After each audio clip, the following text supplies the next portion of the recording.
now. Hello, this is Philip, and I'm here to talk about Film Discussion 2. I'm here to talk about some of the movies. And first off, I want to talk about the rule of thirds in the movie The Seventh Seal in particular. And the scene that I'm going to refer to is basically the opening scene where we see our main protagonist character, and he's praying by the sea, and we can see the depth in the camera shot at this point. We can see the foreground, the bottom of him and what he's doing. We can see the middle ground, and then we can also see basically the clouds in the background. And I guess the middle ground in this case would be the sea. And so we can see the depth, the three-dimensional, the three-dimensional quality of this film at that point. And then once we see death show up, we can also still see those three different elements of the rule of thirds, basically. And so for the next one, I want to talk about the toughest thing that I feel to evaluate in the film. And for me, actually to evaluate an actor or an actress, for me, that's basically depends on the role that they're playing. So for instance, in Silence of the Lambs, I basically critique Anthony Hopkins' performance on how well that I was convinced that he was, this cannibalistic psychopath. And for me, that's he's a perfect example of using method acting, where he had to become this character before he actually went to play the character in front of the screen.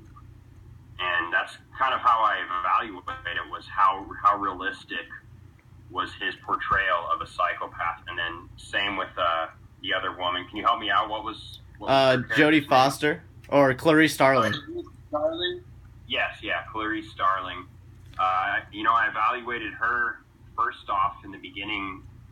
Does she seem like an FBI agent that's striving to become an agent? And yeah, I really felt like she was working her absolute hardest to become, the best FBI agent she possibly could be.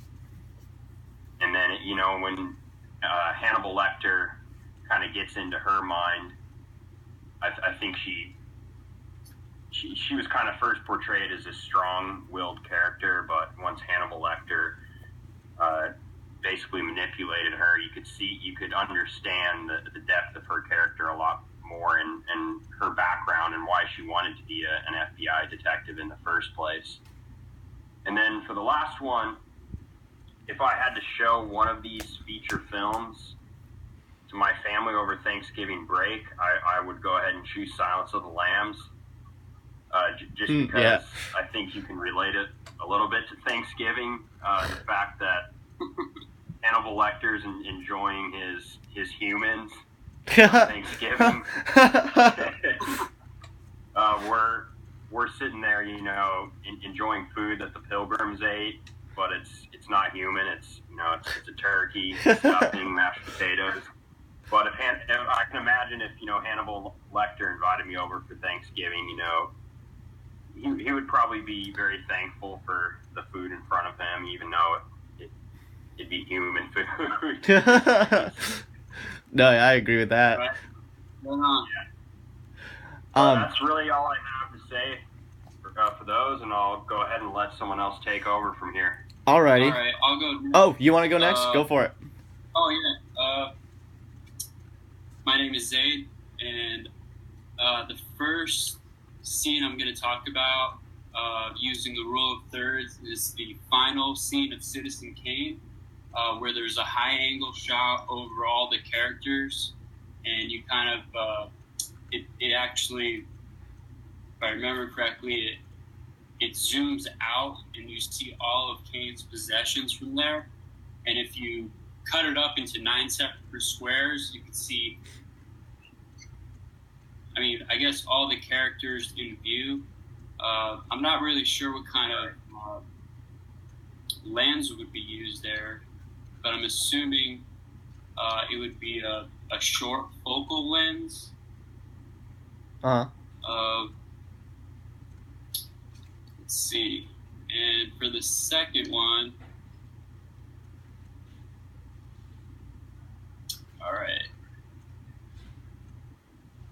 And actually, I'm going to critique Silence of the Lambs as well. And the way I would do it is I think his name is Stanislavski, where basically the method would be to research the character as much as possible. So we all know Anthony Hopkins isn't a cannibal. He's not a serial killer.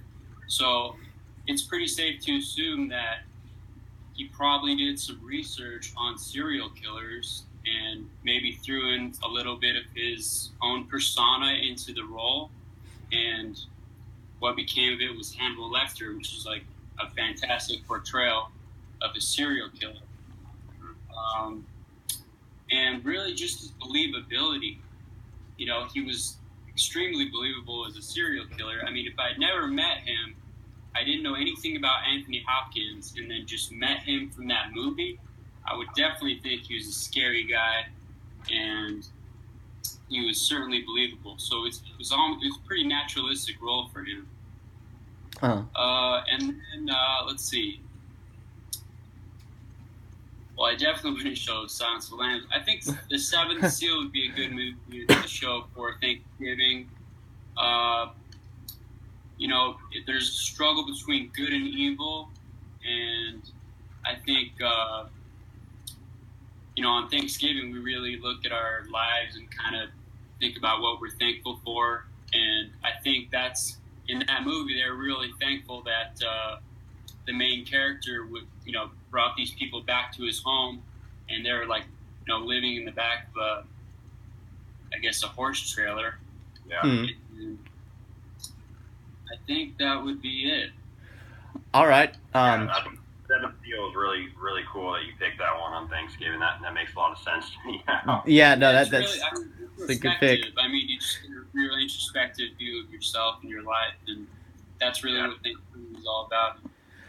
Yeah, no, that makes a lot of sense to me. Actually, that's a good pick.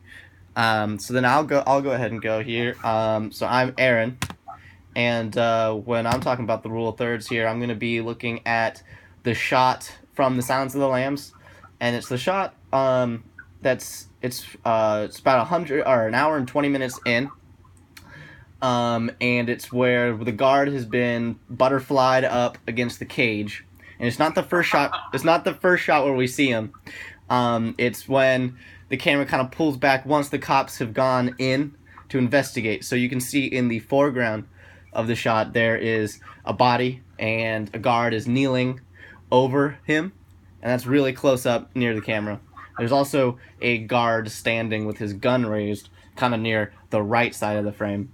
And then in the middle ground is all of this empty space. It's because, and I think that really helps to emphasize that Hannibal Lecter is being kept in this cage, that not only is he kept in a giant cage, but it's a giant cage inside of a even bigger, huge room.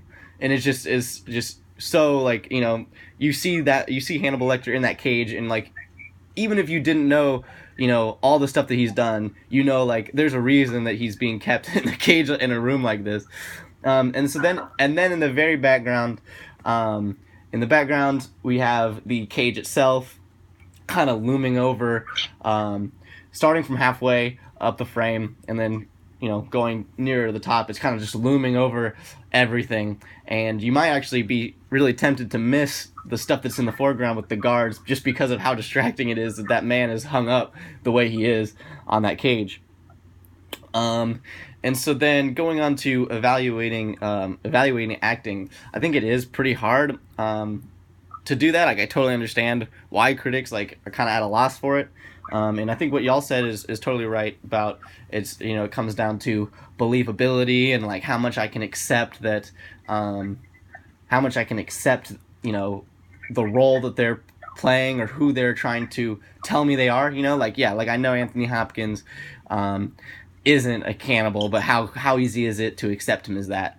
But more so than that, I think also it's like you kind of have to ask like what is the actor like being tasked with, or like what are they asked to do, you know? And so like in the case of Anthony Hopkins, like not only does he have to be like a cannibal serial killer psychopath, but the role itself, like the way that Hannibal Lecter is, it's really like dramatic and theatrical, and but not silly, you know? It's like he has all these ridiculous lines and this crazy way about him, but at the same time he still manages to stay super scary. And so knowing that like that's what his task is, right? And then he pulls it off so well. I think that's a good way to you can kind of measure, you know, an actor's ability or an actor's performance is kind of like you can kind of picture a million other guys in that role who themselves would probably think that they were being just as creepy, but it wouldn't come off the same way because the way that they